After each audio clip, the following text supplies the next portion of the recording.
Hi ನಮಸ್ಕಾರ. IT in Kannada YouTube ಚಾನಲ್ಗೆ ಸ್ವಾಗತ.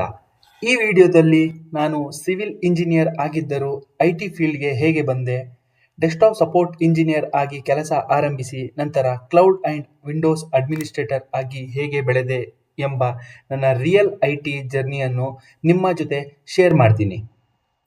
ನೀವು ನಾನ್ ಐಟಿ ಬ್ಯಾಕ್ಗ್ರೌಂಡ್ನಿಂದ ಐಟಿಗೆ ಬರಬೇಕು ಅಂತ ಯೋಚನೆ ಮಾಡ್ತಾ ಇದ್ದೀರಾ, ಅಥವಾ ಡೆಸ್ಕ್ಟಾಪ್ ಸಪೋರ್ಟ್ ಜಾಬ್ ಮಾಡ್ತಾ ಕೆರಿಯರ್ ಗ್ರೋ ಮಾಡಬೇಕು ಅಂದರೆ ಈ ವಿಡಿಯೋ ನಿಮಗೆ ತುಂಬ ಉಪಯುಕ್ತವಾಗುತ್ತದೆ. ವಿಡಿಯೋ ಕೊನೆವರೆಗೂ ನೋಡಿ. ಮೊದಲಿಗೆ ನಾನು ಸಿವಿಲ್ ಇಂಜಿನಿಯರ್ ಗ್ರ್ಯಾಜುಯೇಷನ್ ಕಂಪ್ಲೀಟ್ ಮಾಡಿದ್ದೆ. ಗ್ರ್ಯಾಜುಯೇಷನ್ ಆದ ನಂತರ ಸುಮಾರು 2 ವರ್ಷ ಸಿವಿಲ್ ಫೀಲ್ಡ್ನಲ್ಲಿ ಕೆಲಸ ಕೂಡ ಮಾಡಿದ್ದೆ. ಆದರೆ ಹಾನೆಸ್ಟ್ಲಿ ಹೇಳಬೇಕು ಅಂದರೆ ಆ ಫೀಲ್ಡ್ನಲ್ಲಿ ನನಗೆ ಗ್ರೋತ್ ಕಾಣಲಿಲ್ಲ ಮತ್ತು ಪ್ಯಾಷನ್ ಕೂಡ ಇರಲಿಲ್ಲ. ನನಗೆ ಒಂದು ವಿಷಯ ತುಂಬ ಕ್ಲಿಯರ್ ಆಗಿತ್ತು, ಯಾವ ಫೀಲ್ಡ್ನಲ್ಲಿ ನಾವು ಲಾಂಗ್ ಟರ್ಮ್ ಗ್ರೋತ್ ಆಗಬೇಕು ಅಂದರೆ ಪ್ಯಾಷನ್ ಬಹಳ ಮುಖ್ಯ. ನನ್ನ ಪ್ಯಾಷನ್ ಯಾವಾಗಲೂ ಕಂಪ್ಯೂಟರ್ಸ್, ಆಟೋಮೇಷನ್ ಮತ್ತು ಟೆಕ್ನಾಲಜಿ ಕಡೆ ಇತ್ತು.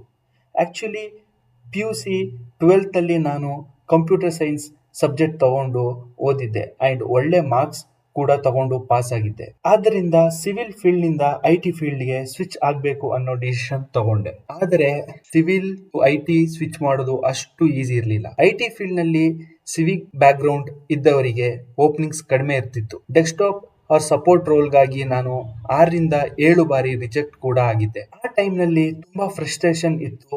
ಆದರೆ ಗಾಡ್ಸ್ ಪ್ಲಾನ್ ಆಲ್ವೇಸ್ ವರ್ಕ್ಸ್ ಅಂತ ಹೇಳ್ತಾರಲ್ಲ, ಅದು ನನ್ನ ಲೈಫ್ನಲ್ಲಿ ಟ್ರೂ ಆಯಿತು. ಒಂದು ದಿನ ನನಗೆ ಹತ್ರ ಇರೋರು ಕಾಲ್ ಮಾಡಿ 6 months ಪ್ರಾಜೆಕ್ಟ್ಗೆ ಫ್ರೆಷರ್ಸ್ ಬೇಕು ಅಂತ ಆಪರ್ಚುನಿಟಿ ಬಂತು. ಆದರೆ ಒಂದು ಬ್ಯಾಂಕ್ ಪ್ರಾಜೆಕ್ಟ್ ಆಗಿತ್ತು. ಟಾಪ್ ಐಟಿ ಕಂಪ್ನಿಗೆ ಸಪೋರ್ಟ್ ಕೊಡ್ತಿತ್ತು. ಲೋಕಲ್ ಕ್ಯಾಂಡಿಡೇಟ್ ಬೇಕು ಅನ್ನೋ ರಿಕ್ವೈರ್ಮೆಂಟ್ ಇದ್ದಿದ್ದು ನನ್ನ ಲಕ್. ನಾನು ಲೋಕಲ್ ಕ್ಯಾಂಡಿಡೇಟ್ ಆಗಿದ್ದರಿಂದ ಆ ಜಾಬ್ ನನಗೆ ಸಿಕ್ತು. ಹಾನೆಸ್ಟ್ಲಿ ಹೇಳ್ತೀನಿ, ಆ 6 months ಪ್ರಾಜೆಕ್ಟ್ ನನ್ನ ಲೈಫ್ ಮತ್ತು ಕೆರಿಯರ್ ಕಂಪ್ಲೀಟ್ಲಿ ಚೇಂಜ್ ಮಾಡ್ತು ಅಂತ ಹೇಳ್ಬೋದು. ಕೋವಿಡ್ ಟೈಮ್ ಇದ್ರೂ ಅದೊಂದು ಗ್ರೇಟ್ ಲರ್ನಿಂಗ್ ಫೇಸ್ ಆಗಿತ್ತು. ಆ ಪ್ರಾಜೆಕ್ಟ್ ನಲ್ಲಿ ನನಗೆ 26 ಬ್ಯಾಂಕ್ ಬ್ರಾಂಚಸ್ ಅಸೈನ್ ಮಾಡಿದ್ರು. ನಾವು 2 ಕೊಲೀಗ್ ವರ್ಕ್ ಮಾಡ್ತಾ ಇದ್ವಿ. ನನ್ನ ಡೈಲಿ ಟಾಸ್ಕ್ ಏನು ಅಂತ ಹೇಳಿದ್ರೆ, PC ಮತ್ತು ಲ್ಯಾಪ್ಟಾಪ್ ಪರ್ಫಾರ್ಮೆನ್ಸ್ ಚೆಕ್ ಮಾಡೋದು, ವಿಂಡೋಸ್ ಇಶ್ಯೂಸ್ ಟ್ರಬಲ್ ಶೂಟಿಂಗ್ ಮಾಡೋದು, ಯೂಸರ್ಸ್ ಇಶ್ಯೂಸ್ ಹ್ಯಾಂಡಲ್ ಮಾಡುವುದು, internet connectivity check, application status check, printer ಮತ್ತು ಅದರ್ ಪೆರಿಫರಲ್ಸ್ ಸಪೋರ್ಟ್, PC ಅಥವಾ ಲ್ಯಾಪ್ಟಾಪ್ ಇಶ್ಯೂಸ್ ಇದ್ರೆ ಟಿಕೆಟ್ ರೈಸ್ ಮಾಡಿಸಿ ಫಾಲೋ ಅಪ್ ಮಾಡುವುದು. ಈ ಎಕ್ಸ್ಪೀರಿಯನ್ಸ್ ನನಗೆ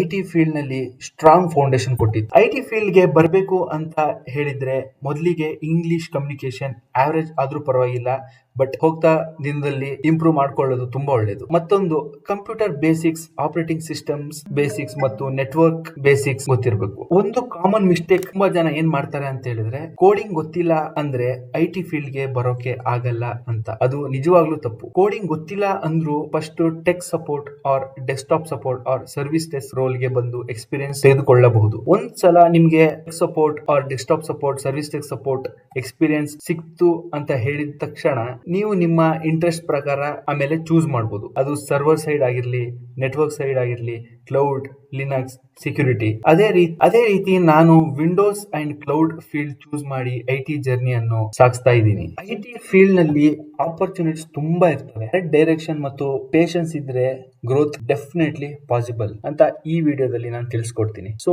never give up on your career goals. So ಈ ವಿಡಿಯೋ ನಿಮ್ಗೆ ಖುಷಿಯಾಗಿದ್ದಲ್ಲಿ please like, share and subscribe. Have a nice day.